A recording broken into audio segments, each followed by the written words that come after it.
দশকের পর দশক ধরে বাংলাদেশের রাজনীতি দুটি দলের আধিপত্যে ছিল, আওয়ামী লীগ এবং বাংলাদেশ জাতীয়তাবাদী দল বিএনপি। কিন্তু সবসময় একটি তৃতীয় শক্তি সক্রিয় ছিল, জামায়াতে ইসলামী, ইসলামী নীতির ওপর ভিত্তি করে গঠিত একটি রাজনৈতিক দল। দীর্ঘদিন ধরে কোণঠাসা হয়ে থাকা জামায়াতকে সদ্য ক্ষমতাচ্যুত প্রধানমন্ত্রী শেখ হাসিনার শাসনামলে নিষিদ্ধ করা হয়েছিল। ২০২৪ সালের অগাস্টে তার পতনের পর এবং জাতীয় নির্বাচন ঘনিয়ে আসায় দলটি আবার আলোচনার কেন্দ্রে ফিরে এসেছে। সাম্প্রতিক জনমত জরিপ বলছে জামায়াত একটি বড় শক্তি হিসেবে আবির্ভূত হতে পারে। এই পর্বে আমি দলটির নেতা এর আমির শফিকুর রহমানের সাথে কথা বলেছি। আমি তাকে প্রশ্ন করেছি জামায়াতের বিতর্কিত অতীত, ৭১ সালের স্বাধীনতা যুদ্ধের সময় তাদের ভূমিকা এবং পাকিস্তানের সাথে তাদের জোট সম্পর্কে। ইসলামী আইন প্রবর্তনের বিষয়ে দলটির ঘোষিত প্রতিশ্রুতি নিয়েও আমি তাকে চাপ দিয়েছি এবং আমি আমিরকে সরাসরি জিজ্ঞেস করেছি তার দলের উত্থান বাংলাদেশের ধর্মনিরপেক্ষ পরিচয়, নারীদের অধিকার এবং এর গণতন্ত্রের ভবিষ্যতের জন্য কী অর্থ বহন করে। জনাব রহমান, আল জাজিরার সাথে কথা বলার জন্য আপনাকে অনেক ধন্যবাদ। আপনাকে ধন্যবাদ। আমরা নির্বাচনের কয়েক সপ্তাহ আগে কথা বলছি এবং সব হিসেব নিকাশ বলছে আপনার দল হয়তো তাদের ইতিহাসের সবচেয়ে ভালো ফলাফল করতে যাচ্ছে। কিন্তু বাংলাদেশের জনগণের কি চিন্তিত হওয়া উচিত? কারণ জামায়াতে ইসলামী বলেছে, আপনার নেতারা বলেছেন, আপনারা চান এই দেশ ইসলামী আইন দ্বারা পরিচালিত হোক। ধন্যবাদ এবং আমার সাক্ষাৎকার নেওয়ার জন্য আপনাকে এখানে স্বাগত জানাই। আপনি খুব গুরুত্বপূর্ণ প্রশ্ন তুলেছেন। আমরা দেশের বিদ্যমান আইনের অধীনেই এই নির্বাচনে অংশ নিতে যাচ্ছি। আমরা মানুষের মনোভাব বোঝার চেষ্টা করব। আমরা জনগণের ইচ্ছার বিরুদ্ধে কিছুই করব না। আপনি জনগণের ইচ্ছার কথা বলছেন, কিন্তু গত জুলাই মাসে এক জনসমাবেশে জনাব মুজিবুর রহমান, যিনি সম্ভবত আপনার দলের সহসভাপতি বা দ্বিতীয় শীর্ষ নেতা, এবং আপনিও সেই সমাবেশে উপস্থিত ছিলেন, তিনি বলেছিলেন ভবিষ্যতে জাতীয় সংসদে কেবল ইসলামী আইনই অনুসরণ করা উচিত এবং মানবরচিত মতবাদ বা ব্যবস্থার কোনো স্থান থাকা উচিত নয়। কিন্তু আপনি দলের প্রধানের বক্তব্য অনুসরণ করবেন। মানে আপনি কি বলছেন যে আপনি তার কথা প্রত্যাখ্যান করছেন? না না না, আমি প্রত্যাখ্যান বা গ্রহণ করছি না। কিন্তু যখন আপনি একটি দলের কৌশল বিবেচনা করবেন, তখন আপনাকে দেখতে হবে দলের প্রধান কি বলছেন। আমরা সেই মূল্যবোধগুলোকে প্রচার করছি যা ইসলাম স্বীকৃতি দেয়, যেমন দুর্নীতি দমন, সর্বত্র স্বচ্ছতা, জনগণের গণতান্ত্রিক অধিকার, মানবাধিকার রক্ষা করা। কিন্তু অনেকে যুক্তি দেখাবেন যে এগুলো ইতিমধ্যেই আইনের অংশ। আমার মনে হয় প্রশ্নটি হলো, এবং এ বিষয়ে স্পষ্টতা থাকা খুব জরুরি, কারণ মাঝে মাঝে মনে হয় জামায়াতের কাছ থেকে আমরা ভিন্ন ভিন্ন বার্তা পাচ্ছি। আপনারা যদি ক্ষমতায় আসেন, আপনারা কি ইসলামী আইন চালু করবেন? যদি এটি দেশের মঙ্গলের জন্য অপরিহার্য হয়, তবে সংসদ বিষয়টি সিদ্ধান্ত নেবে, আমি নই। সংসদ সিদ্ধান্ত নেবে? হ্যাঁ, সংসদ বিষয়টি সিদ্ধান্ত নেবে। ঠিক আছে, আপনি বলছেন এটি এখনও বিতর্ক এবং আলোচনার বিষয়, কিন্তু গত এক বছরেই আমরা দেখেছি আপনারা এমন কিছু অবস্থান নিয়েছেন যা মনে হচ্ছে দেশটিকে সেই দিকেই ঠেলে দিচ্ছে। চলুন নারীদের বিষয়ে কথা বলা যাক। আপনি নারীদের কর্মঘণ্টা কমানোর প্রস্তাব দিয়েছেন, কারণ কোরআনের নীতি অনুযায়ী তাদের সন্তানদের প্রতি দায়িত্ব পালন করতে হয়। ২১বিংশ শতাব্দীতে এসে আপনি কেন এমন প্রস্তাব দেবেন? কে বলেছে? আমি কখনো এমনভাবে বলিনি। এটা আপনার করা একটি প্রস্তাব যা ব্যাপকভাবে সংবাদ মাধ্যমে এসেছে। না না না, আমি কি বলেছি? আমি বলেছি একজন মা একই সাথে গর্ভে সন্তান ধারণ করছেন, সন্তানের দেখাশোনা করছেন এবং একই সময়ে একজন পুরুষের সমান ঘণ্টা ডিউটি পালন করছেন। এটা ন্যায় বিচার নয়। অন্তত দুগ্ধদানকালীন সময়ে, যখন তিনি সন্তান লালন পালন করছেন, এই সময়ে তাদের সম্মান জানানো উচিত। আমরা আসলে কি দেখেছি? কিছু বোন, কিছু নারী যখন মনে করেন যে চাকরি চালিয়ে যাওয়া সম্ভব নয়, তারা চাকরি ছেড়ে দেন। কিন্তু আপনি যদি নির্দিষ্ট সময়ের জন্য ঘণ্টা কমিয়ে দেন, এটা অনির্দিষ্টকালের জন্য নয় এবং সবার জন্য বাধ্যতামূলকও নয়। এটা তাদের জন্য একটি ঐচ্ছিক বিষয়। কিন্তু মাতৃত্বকালীন ছুটির তো সুযোগ আছেই, যা অনেক নারী নেন। মাত্র ৬ মাসের জন্য। আমরা মনে করি এটা যথেষ্ট নয়। একটা শিশু ৬ মাসে বড় হয়ে যায় না। ঠিক আছে, কিন্তু আপনি বুঝতে পারছেন যে আপনার প্রস্তাবটি খুব ভিন্নভাবে গ্রহণ করা হয়েছে। আসলে এ নিয়ে প্রতিবাদও হয়েছে। বাংলাদেশের নারীরা রাস্তায় নেমে এসেছেন। তারা বলছেন তারা কাজ করবেন নাকি বাড়িতে থাকবেন সেটা তাদের ব্যক্তিগত পছন্দ। তারা বলছেন আপনার প্রস্তাব নারীদের আবার অন্ধকারের দিকে ঠেলে দেবে এবং তাদের স্বাধীনতা খর্ব করবে। অন্ধকারের কোনো প্রশ্নই আসে না। এটা তাদের প্রতি সম্মান দেখানোর বিষয়। অন্ধকারের কোনো প্রশ্ন নেই।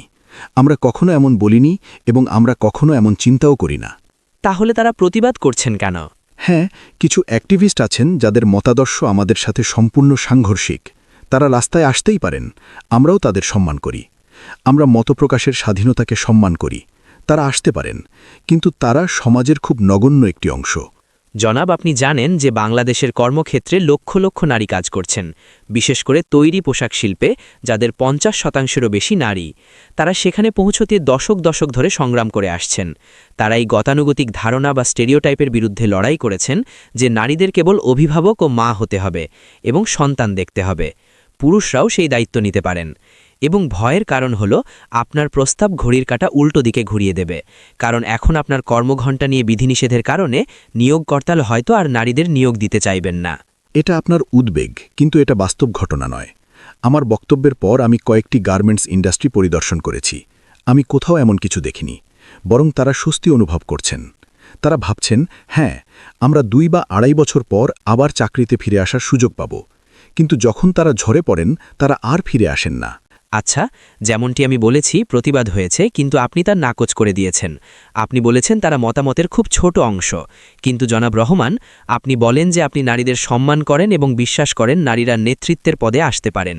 আমি কি আপনাকে জিজ্ঞেস করতে পারি, জামায়াতে ইসলামী এই নির্বাচনে কতজন নারী প্রার্থী দিয়েছে? না, একজনও না। তবে আমরা প্রস্তুতি নিচ্ছি। আমরা স্থানীয় সরকার নির্বাচনে অংশ নিয়েছি, যেখানে আমাদের বোনেরা প্রতিদ্বন্দ্বিতা করেছেন এবং সফল হয়েছেন। কিন্তু ভবিষ্যতে আমরা সংসদেও এর জন্য প্রস্তুতি নিচ্ছি। কিন্তু এই নির্বাচনে একজন নারী প্রার্থীও নেই। না না, কেন নেই? আপনি অন্য কোনো দলেও উল্লেখযোগ্য সংখ্যক নারী প্রার্থী দেখতে পাবেন না, কারণ এটি বাংলাদেশের একটি সাংস্কৃতিক সত্তা। আমরা এর জন্য প্রস্তুতি নিচ্ছি। না না, কিন্তু নিশ্চয়ই অন্য কোনো দলে এই সংখ্যা শূন্য নয়।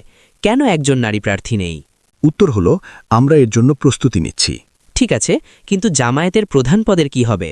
কোনো নারী কি কোনোদিন আপনার জায়গা নিতে পারবেন? এটা সম্ভব নয়।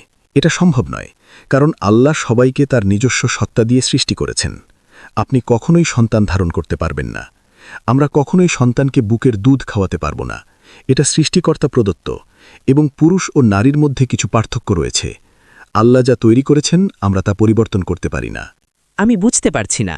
প্রথমত, সব নারী যে মা হতে চাইবেন বা হবেন এমন নয়, কিন্তু তারা যদি সন্তান লালন পালনও করেন, তবুও তারা কেন জামায়াতের মতো সংগঠনের প্রধান হতে পারবেন না আমি বুঝতে পারছি না। কিছু সীমাবদ্ধতা আছে। কিছু ক্ষেত্রে তারা তাদের দায়িত্ব পালন করতে সক্ষম হবেন না। তারা সীমিত হয়ে পড়বেন।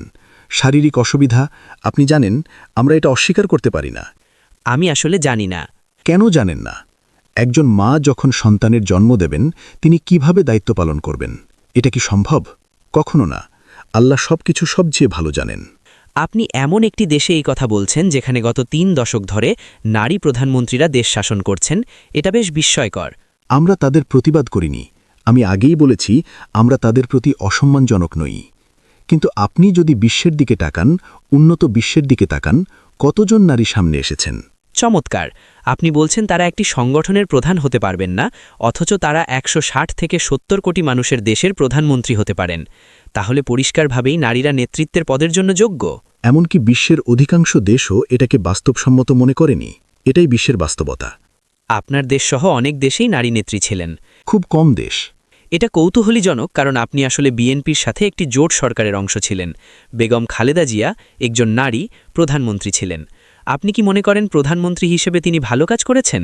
হ্যাঁ, এটা আমাদের সিদ্ধান্ত নয়। এটা তাদের দলের সিদ্ধান্ত।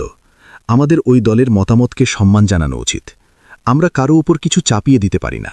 জনাব রহমান, শুধু লিঙ্গ অধিকার নয়, জামায়াতের উত্থান সাংস্কৃতিক বৈচিত্র্য এবং সংবাদপত্রের স্বাধীনতার জন্য সত্যিকারের হুমকি হয়ে দাঁড়াচ্ছে বলে আশঙ্কা রয়েছে। গত মাসে গণমাধ্যম এবং সাংস্কৃতিক প্রতিষ্ঠানের উপর হামলার পর আপনার ছাত্রনেতারা অত্যন্ত উস্কানোমূলক বক্তব্য দিয়েছেন। যেমন উদাহরণ দিন। উদাহরণস্বরূপ, ঠিক আছে, জনাব মুস্তাফিজুর রহমান, তিনি রাজশাহী বিশ্ববিদ্যালয়ের জামায়াত ছাত্র শাখার নেতা। হামলার ঠিক আগের দিন এক সমাবেশে তিনি বলেছিলেন, আমরা ঘোষণা করছি যে প্রথম আলো এবং ডেলি স্টারের মতো তথাকথিত সংবাদপত্রগুলো বন্ধ করতে হবে। এই পত্রিকাগুলোর কোনো সাংবাদিক এখানে উপস্থিত থাকলে তাদের অবিলম্বে চলে যাওয়া উচিত। জাহাঙ্গীরনগর বিশ্ববিদ্যালয়ের আরেক জামায়াত ছাত্রনেতা বলেছেন, বাংলাদেশের প্রকৃত স্বাধীনতা অর্জনের জন্য ছায়ানট এবং উদীচীকে গুড়িয়ে দিতে হবে। আপনি এই বিবৃতিগুলো লক্ষ্য করেছেন, কিন্তু আপনি কি জামায়াতে ইসলামী এবং ইসলামী ছাত্র শিবিরের বিবৃতি লক্ষ্য করেননি? না, আমি আপনার প্রতিক্রিয়া জানতে চাইছি। হ্যাঁ, আমরা ইতিমধ্যেই আমাদের প্রতিক্রিয়া জানিয়েছি। আমরা এর নিন্দা জানিয়েছি এবং আমরা কখনোই এটা সমর্থন করিনি। আপনি এই বিবৃতিগুলো থেকে নিজেকে সরিয়ে নিয়েছেন? হ্যাঁ, খুব স্পষ্টভাবে ইসলামী ছাত্র শিবির এবং জামায়াতে ইসলামী উভয়ই। কিন্তু এই নেতাদের বিরুদ্ধে আপনি কি ব্যবস্থা নিয়েছেন? ছাত্র শিবির ব্যবস্থা নেবে, এটা আমাদের অঙ্গ সংগঠন নয়, এটা ইসলামী ছাত্র শিবিরের বিষয়, দয়া করে তাদের জিজ্ঞেস করুন।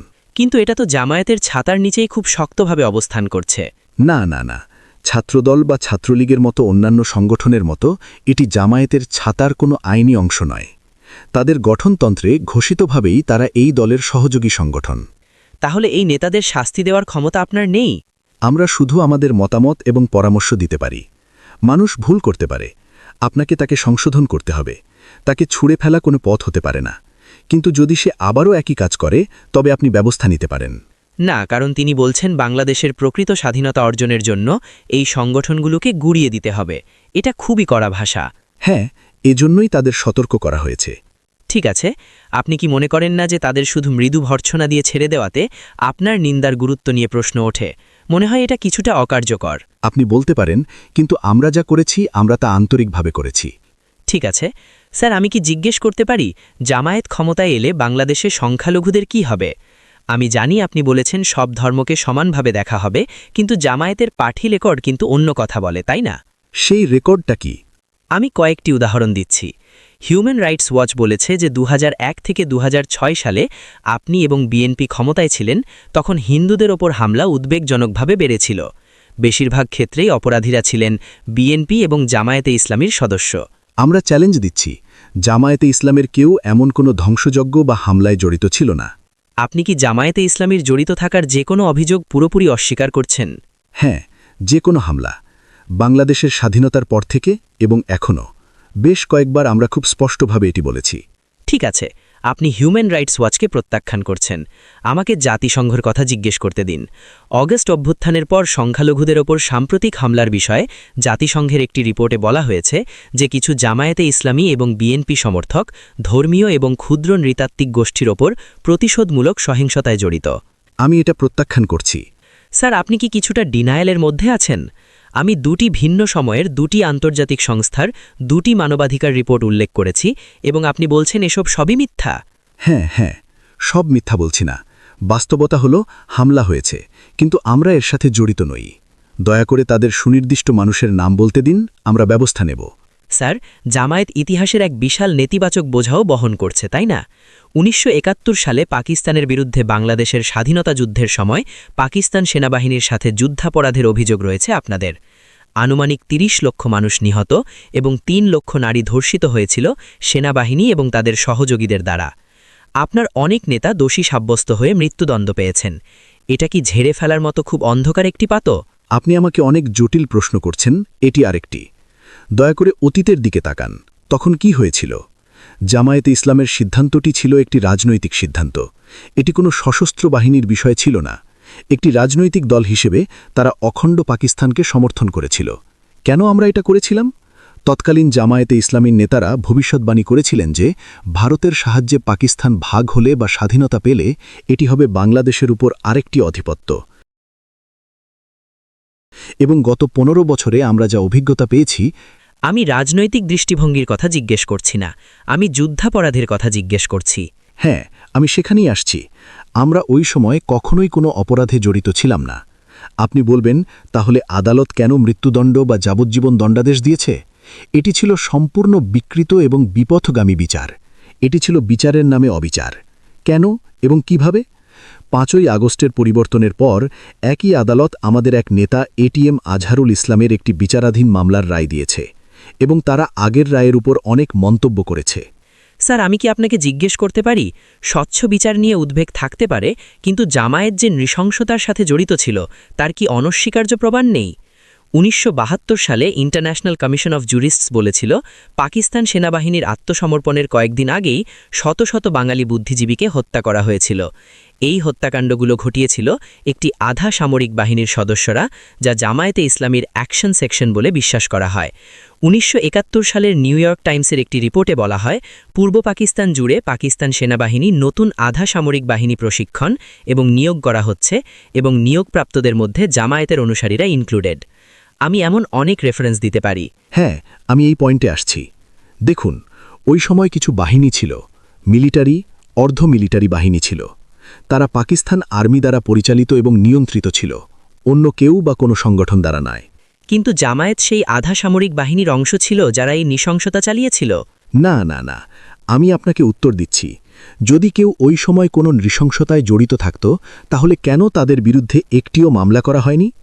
এমনকি পূর্ব পাকিস্তানের কোনো থানায় বা বাংলাদেশ আমলেও কোনো জিডি পর্যন্ত হয়নি? কেন নয়? কেন ৪০ বছর পর এটা সামনে এলো? তাহলে আপনি কি বলছেন এসব report, International Commission of Jurists, New York Times সব মিথ্যা? ওই সময়ে প্রমাণ সব টাটকা ছিল, সাক্ষীরা জীবিত ছিল এবং স্মৃতি খুব পরিষ্কার ছিল। কিন্তু একটি নেতার বিরুদ্ধেও তখন অভিযোগ আনা হয়নি। কেন? জনাব রহমান, আমি কি উত্তর দিতে পারি? মাঝে মাঝে একটি দেশের অতীতের প্রমাণ মেনে নিতে অনেক বছর সময় লাগতে পারে। অনেক সময় পার হয়ে যাওয়া মানে এই নয় যে ব্যক্তি বা সংগঠন দায়মুক্ত হয়ে যায়। ভাই, ওই সময় শেখ মুজিব ৩.৫ বছরেরও বেশি সময় দেশ শাসন করেছিলেন।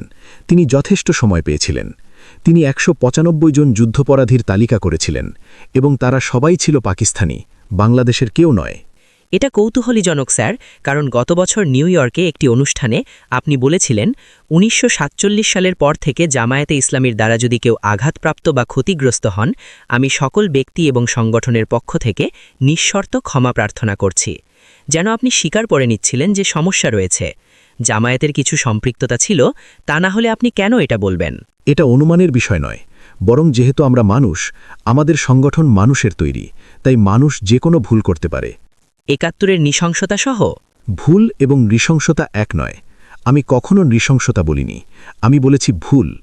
এজন্যই আমি ক্ষমা চেয়েছি এবং আমরা এটা চালিয়ে যাব। তাহলে আপনি বলছেন এই যে লক্ষ লক্ষ মানুষ নিহত হল, লক্ষ লক্ষ নারী ধর্ষিত হল, এর সাথে জামায়াতের কোনো সম্পর্ক নেই? তাহলে কারা এই অপরাধগুলো করল? রেকর্ড আছে, আমরা এটা অস্বীকার করছি না। এটি ইতিহাসের বাস্তবতা। আপনি যে সংখ্যা উল্লেখ করেছেন আমি সেখানে যাচ্ছি না, কিন্তু যদি একজন মানুষও খুন হয়ে যায় বা একজন মায়েরও সম্মানহানি হয়, আমরা তাদের প্রতি অত্যন্ত শ্রদ্ধাশীল। এই বিষয়ে আমার শেষ প্রশ্ন। এখন নির্বাচনের সময়, এবং আমি জানি অতীতে আপনি বা জামায়াত এমন অস্বীকার করেছেন। আপনি কি স্ক্রিপ্টটা বদলাতে চান? আপনি কি ৭১-এর নৃশংসতায় জড়িত থাকার জন্য জামায়াতের পক্ষ থেকে বাংলাদেশের জনগণের কাছে ক্ষমা চাইতে চান? যদি আমরা নৃশংসতা করে থাকি তাহলে আমরা অবশ্যই ক্ষমা চাইব। কেন ক্ষমা চাইব? আমাদের বিচার হওয়া উচিত। কিন্তু যদি তা না হয়, যদি এটা আমাদের উপর চাপানো আবর্জনা হয়, যদি আমরা অপপ্রচারের শিকার হই, তাহলে কেন আমি এটা করব? ঠিক আছে, আমি মনে হয় আমার উত্তর পেয়ে গেছি। স্যার, নির্বাচনের আগে আরেকটি বড় বিতর্কের বিষয় হল ভারত এবং বাংলাদেশের সম্পর্ক। অন্যথায় বন্ধুত্বপূর্ণ এই দুটি দেশের সম্পর্ক নাটকীয়ভাবে অবনতি ঘটেছে, কারণ বাংলাদেশ চায় ভারত শেখ হাসিনাকে ফেরত দেখ, এবং ভারত এখনও পর্যন্ত তা প্রত্যাখ্যান করেছে। আপনি যদি ক্ষমতায় আসেন, আপনি কিভাবে এই সমস্যা মোকাবেলা করবেন? আমরা ভারতের সাথে ফলপ্রসূ আলোচনা করব, কারণ তারা আমাদের প্রতিবেশী। আমাদের অবস্থান খুব পরিষ্কার। আমরা আমাদের প্রতিবেশীকে কোনো অস্বস্তি দেব না। একইভাবে আমরা আশা করব তারাও আমাদের স্বস্তি দেবেন। আমাদের সম্পর্ক হবে ভ্রাতৃত্বপূর্ণ, বন্ধুত্বপূর্ণ এবং পারস্পরিক সম্মান ও বিশ্বাসের উপর ভিত্তি করে। যদি ভারত শেখ হাসিনাকে প্রত্যাখ্যান করতে সরাসরি অস্বীকার করে? কোনো সমস্যা নেই, আমরা আরও আলোচনা করব। আলোচনাই সমাধান, অন্য কিছু নয়। ভারত কি আপনার সাথে যোগাযোগ করেছে? আমি জানি আপনি একজন ভারতীয় দূতাবাসের সাথে দেখা করেছেন। আলোচনায় কি এসব বিষয় উঠে এসেছে? আমার অসুস্থতার পর একজন কূটনৈতিক আমাকে দেখতে এসেছিলেন। সেটা কোনো রাজনৈতিক প্রেক্ষাপট ছিল না, তাই আমি এসব বিষয় আলোচনা করিনি। এটা শুধু শেখ হাসিনাকে নিয়ে নয়। গতবার যখন আপনারা এবং বিএনপি ক্ষমতায় ছিলেন, ভারত বলেছিল বাংলাদেশ ভারত বিরোধী বিদ্রোহীদের নিরাপদ আশ্রয়স্থল হয়ে উঠেছে, এবং এখন একই অভিযোগ আবার করা হচ্ছে।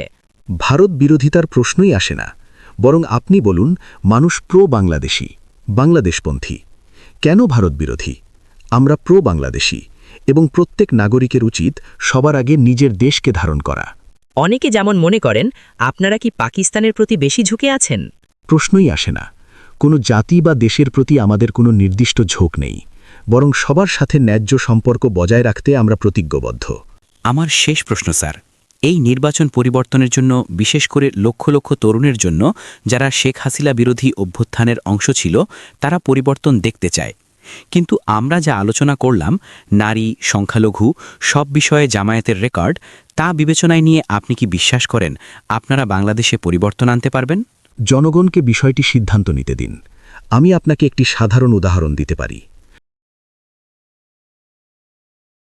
5টি বড় বিশ্ববিদ্যালয়ে ছাত্র সংসদ নির্বাচন হয়েছে। সেখানে মেয়েরা আছে, ছেলেরা আছে, এবং তারা বেশ বুদ্ধিমান। তারা ইসলামী ছাত্র শিবিরের পক্ষে রায় দিয়েছে। কেন? তারা সিদ্ধান্ত নিয়েছে যে তরুণদের আকাঙ্ক্ষা তাদের মাধ্যমে পূরণ হবে। তারা সিদ্ধান্ত নিয়েছে যে আমাদের মেয়েদের সম্মান, মর্যাদা এবং গোপনীয়তা ইসলামী ছাত্র শিবির দ্বারা রক্ষিত হবে। এই সেক্টরের বুদ্ধিমান মানুষ জাতিকে কি বার্তা দিয়েছে তা আমরা বুঝতে পারি। ঠিক আছে, দেখা যাক কি হয়। জনাব রহমান, আমাদের সাথে কথা বলার জন্য এবং আমাদের প্রশ্নগুলো নেওয়ার জন্য আপনাকে অনেক ধন্যবাদ। আপনাকে অনেক ধন্যবাদ।